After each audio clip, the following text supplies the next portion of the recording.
আমার নাকে যে নাকচাবিটা, এটা আমার বিয়ের আগের। এটার মূল্য 300 টাকা। বিয়ের আগে নতুন বানিয়ে নিয়ে এসেছিলাম।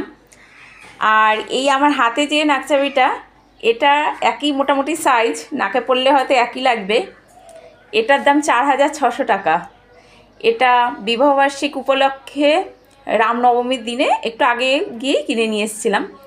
আর 13 বছর আমাদের বিবাহিত জীবন, 13 বছরে 13টা জিনিস না বানালেও খাওয়া দাওয়া করার পরে, বাচ্চাকে পড়াশোনা করার পরেও 6-7টা জিনিস বানিয়েছি।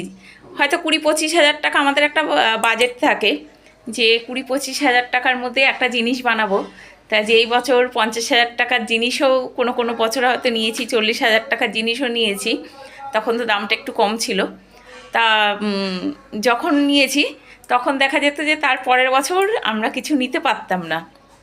এবারে ঘর সাজাবার একটা জিনিস নিতাম, আর সোনার জিনিসটা যেহেতু আমার নামে নেওয়া হতো, কিন্তু সঞ্চয় করা হতো মেয়ের জন্য, আর স্বামীর জন্য একটা ছোটোখাটো কিছু আমরা ঘরের গিফট হিসাবে নিতাম।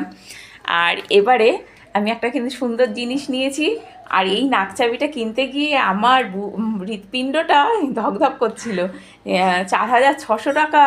আমি তো ভীষণভাবে তখন আমার স্বামী বলল যে তুমি তো আর একটু ভালো জিনিসও নিতে পারতে। তা দেখো, আমি শুধু এবছর এই নাকচাবিটা নিইনি, আর একটা কী জিনিস নিয়েছি তোমাদের একটু দেখাচ্ছি। এই দেখতে পাচ্ছ, রাখার জায়গার খুবই অভাব, খুবই ছোট্ট বাড়ি আমার। আর এই সিঁড়ির উপরে এটা নিয়েছি, এটা স্যামসংয়ের এআই ওয়াশিং মেশিন। এটার দাম নিয়েছে, এটা অন হিটার, 23,500 টাকা নিয়েছি। পয়লা বৈশাখের দিন একটু ছাড় পেয়েছি, 1000-1500 টাকার মতো ছাড় পেয়েছি। এটা নিয়েছি।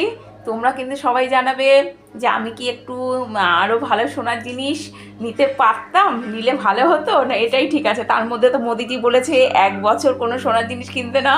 1 বছর কেন, 2 বছরও মনে হয় আর কিনতে পারবো না, কেননা যা হু হু করে সোনার দাম বাড়ছে। দেখি 2 বছর অপেক্ষা করি, তারপরে যদি একটু সোনার দাম কমে, ছোট্টখাট্টো একটু তো জিনিস বানাতে হবে। একটা মেয়ে আছে, তাকেও সাজাতে হবে।